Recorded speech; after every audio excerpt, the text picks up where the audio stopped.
धनगर आरक्षण मिळावे यासाठी BSNL टावरवर चढून आंदोलन. यशवंत सेने यांच्या वतीने धनगर आरक्षणासाठी आंदोलनाचा पवित्रा. आम्ही सत्तेत आल्यावर धनगर आरक्षण देऊ असे आश्वासन दिले होते असे म्हणत मात्र अद्यापही धनगर आरक्षणाबाबत कुठलीही ठोस पावले उचलली गेली नाही असा आरोप करत धनगर समाजामध्ये मोठा रोष व्यक्त केला जात आहे.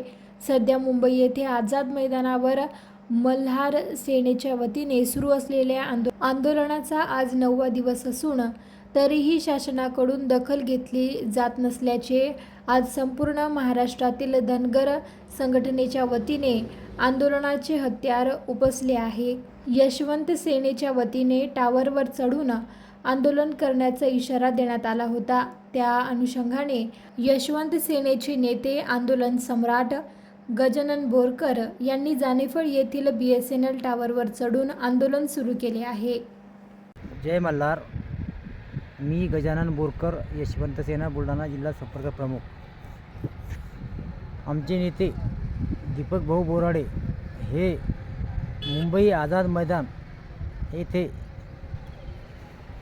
9वा दिवस आहे आजचा, तरी सरकार त्याकडे दुर्लक्ष करते. जोपर्यंत आमच्या दीपक भाऊ बोराडे त्यांच्या मान्य मागण्या होत नाही तोपर्यंत मी टावरवरून खाली उतरत नाही. माझा जीव जरी गेला तरी माझा निर्धार एकच, आमचे दीपक भाऊच्या मागण्या पूर्ण करा, तेव्हा मी खाली येणार. बाकी मग तुमची इच्छा. जय मल्हार.